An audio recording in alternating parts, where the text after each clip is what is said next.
What's up, y'all? It's me. It's your boy Asmongold, and today we're here, and I wanted to make this video because I think it's a lot more accessible than the Fury Warrior video. And this is how to solo a 25-man heroic Lich King as a Death Knight, a Blood Death Knight, and it's much less gear dependent. I would say you need about a 530 item level to do this now. The reason you were able to do it with less gear earlier in the expansion is the way Vengeance worked. Is that you received Vengeance from all monsters that you were fighting instead of just just your primary monster and then half Vengeance and I think like a fourth Vengeance from two more monsters, and so you're getting less than half of the Vengeance that you would have been getting before 5.4. And so anyway, I'll get into the fight. The reason I have I'm positioned right here is that basically I can just completely focus on doing damage and not even think about shadow traps because they spawn on me and I blow them up and I actually take more damage, which gives me more vengeance. So I mean, like, that's even better, and they don't move me. So in phase one, I basically just stand here the entire time. Um, as you can see, I did have somebody in the group. I was just bringing them in for a chance at Invincible. It did not drop, unfortunately. But as you can see, I'm just pretty much doing max DPS to him now. As a Death Knight, you really need to make sure that you're using your Dancing Rune weapon, and whenever you have Dancing Rune weapon up, that you're reapplying dots through Pestilence, or not Pestilence, Outbreak, just so you can get two sets of dots on the boss at the same time. Um, I would say you don't really need to worry about dying at all. Like, I don't think I ever went below, I don't know, like 80% health, and that was in like the throne room, so it doesn't even really count. The only real rough parts of the fight are the transitions, and sometimes whenever you have to switch off and kill a like one of those the ice balls, because they'll knock you off and you might not be able to keep your blood shield up. But I did this whole thing without using any cooldowns really at all, and I have a 530 item, 531 I think. Whenever I killed this boss, I had 531 item level. I was using some DPS gear, but not really. The best thing that I had going for me is I did have a 548 weapon.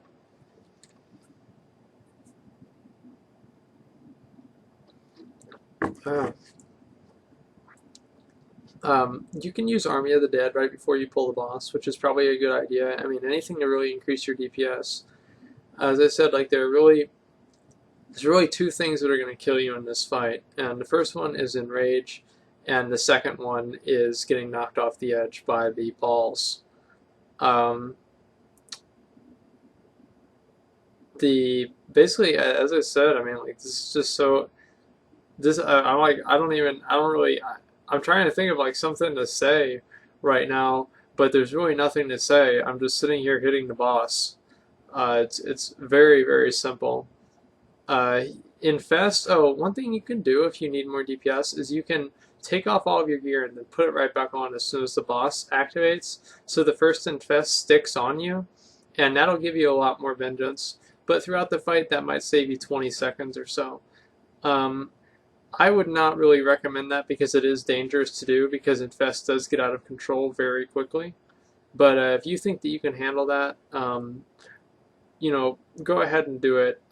Death Knight is my alt character, and so I'm not extremely, I guess, not only proficient, but also confident in playing it in the same way that I am with my warriors. So I don't really take as many risks. As you can see, he's going into phase 2 now, and what I'm about to do here is I'm about to turn off my nameplates. What that's going to allow me to do is to target the ice balls very quickly and kill them.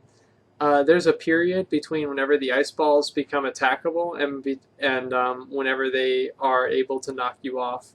And what I'm trying to do is target them and one-shot them before they knock me off. I actually think I get hit by one of them. Yeah, I just got hit by one of those.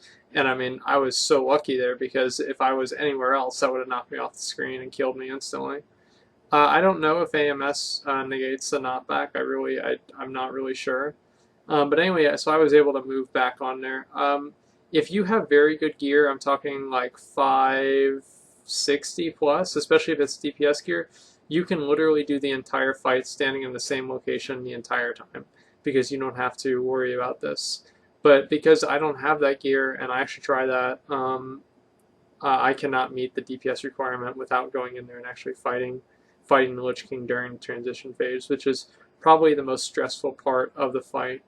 As phase 3 ends, I'm probably going to turn back my nameplates on in just a minute. One of the shitty things about after phase 1 transition is that you do get silence pretty often, and the silence makes it to where you can't cast Blood Boil or Death and Decay. So I mean that is kind of shitty, but at the same time it's not really that big of a deal. You can stand in Defile. If you do or don't stand in Defile, it doesn't really matter. Defile does no longer increases your vengeance. So I think I just stand in it because I'm lazy. But there's really no reason to stand in it, except for just for convenience. Other than that, the Valkyries don't pick you up. Nothing really happens. He just pretty much sits here and attacks you. Don't ever switch off and try and kill the ads. The reason you don't want to do that is basically any DPS that the ads take is DPS that the Lich King doesn't take, or at least direct damage. I almost always use Blood Boil and all those other casts or all the other AoE abilities that increase my single target DPS that are just kind of in my rotation. I always use those, like Death and Decay especially. But as I said, I'm not. I mean, if you're an experienced DeathKnight, you'll see all throughout this video that I make plenty of mistakes because, as I said, I am not a DeathKnight. I play this character sometimes, but not a lot. So I make a lot of mistakes. I forget to use cooldowns, etc., etc., etc. Another thing that I want to mention is that whenever you cast your Dancing Rune weapon, you want to make sure you do a couple of swings onto the boss before you use Outbreak on him to reapply your diseases, because for whatever reason, it doesn't activate as soon as it's like if you click Dancing Rune weapon like 1 second later without doing anything else. Cast Outbreak, for whatever reason, for me at least, it doesn't reactivate the diseases. As you can see, I mean, a lot of things are dying here. Like they'll die slowly, but the only things that really matter if they're alive or not is the raging spirits, because they silence you. If you really need to get your diseases off for whatever reason, you can cast AMS, and that will make you immune to the silence. And so that is one thing that you definitely can do and should do if your diseases are going to fall off. In terms of like talents and everything like that, it's pretty much all the standard stuff. I'm trying to think. I don't really think that any talent is going to make or break this fight. I can't stress enough that this is not a survival test. As you can see, my blood shield is usually almost always completely full, and so there's actually no problem. The phase 2 transition is the exact same as the phase 1 transition. The only difference is obviously 4 Raging Spirits spawn instead of 3, and you also have more ads to deal with, and so it is a little bit more frustrating.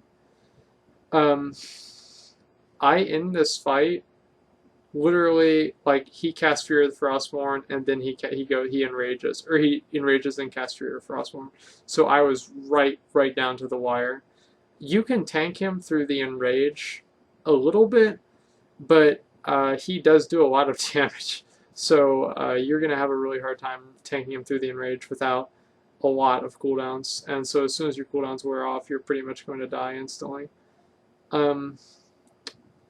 Other than that, the transitions, like, I cannot really stress this enough, is that you have to just completely stay on top of these orbs, and you can't let them do anything, because if they do one fucking thing, if they're alive for 1 second longer than they should be, they will kill you and just completely fuck you up. And make sure that you also turn off your nameplates so you can easily target them. That's a big deal. And as soon as phase 3 starts, you're going to get ported into Frostmourne's room, and if you can, you want to make sure that you reapply your diseases. In Frostmourne room, you can jump in circles, you can run around, you can try and stack a blood shield, It's extremely frustrating. Don't do that unless you're about to hit the enrage. But other than that, there's really nothing that you can do in here against the Lich King.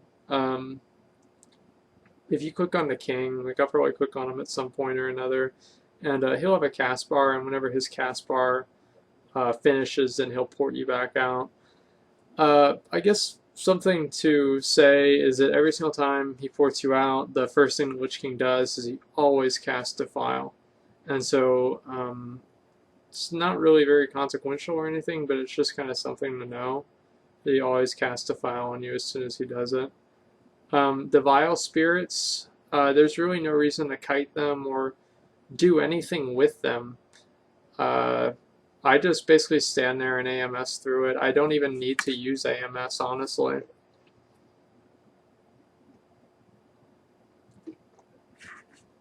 Probably should have used Gorfine's Grasp or something to pull them all down to me. That would look pretty cool.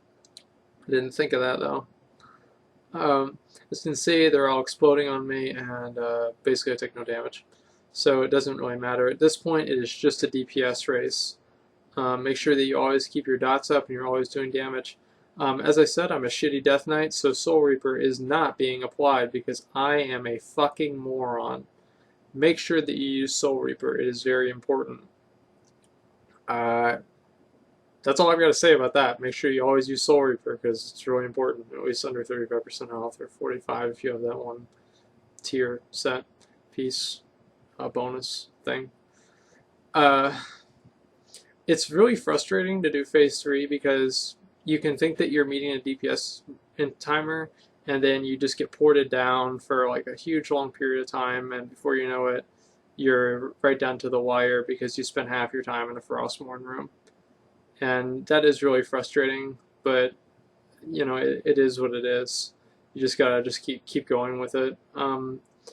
My best advice there is to just find places where you can do DPS earlier in the fight. The Wicked Spirits have like 8,000 health, and so as you can see, I just run away from them. There's no real reason for me to do anything with them.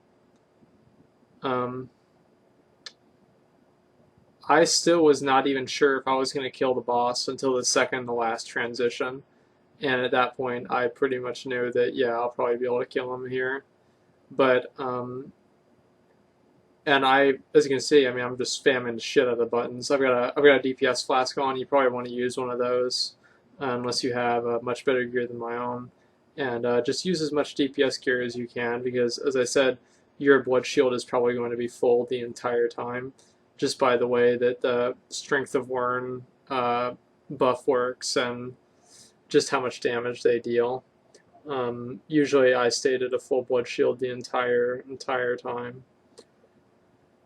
Obviously, another thing with Dancing Rune Weapon is you want to make sure you apply Soul Reaper on cooldown, especially with Dancing Rune Weapon, just because you can, Soul Reaper is doubled, and Soul Reaper is your highest damage ability, under 35% health. That's pretty much all there is to this. The last time that you'll be ported down, he will basically port you down and then enrage. And so you've got basically right until the enrage timer to kill him. And so plan for that. If you do have to try and do like a few million through the enrage, just right off the fucking bat, just bone armor, vamp blood probably, or save that for your heal. Icebound Fortitude, just like everything that you've got, because you're going to be taking a hell of a lot of damage. And right here, I do something kind of stupid. I can't, for whatever reason, I put my diseases on the wrong person, and now I can't get them back on the Lich King because I keep getting silenced, and I'm like totally fucking freaked out because I think that I'm going to kill the boss, and it actually almost cost me the kill because I was playing so stupidly. And I mean, don't let that happen to you, because as I said, I mean, this is very DPS intensive. If you are a raider and you have good gear for any spec as a DeathKnight, you're going to be able to do this no problem. But again, you just always got to be focused on how to get as much damage into the boss as possible, because if you're not doing absolutely as much damage as possible, you will wipe. It's guaranteed. As you can see, the enrage is happening, and I'm getting ported into the Frostborn room, and he enrages while I'm in the Frostborn room. And so as you can see, his health, he dies at about, I don't know, like, he dies at a little bit over 10 million health, so I mean, plan for that. You actually really only have to do like 93 million DPS or damage.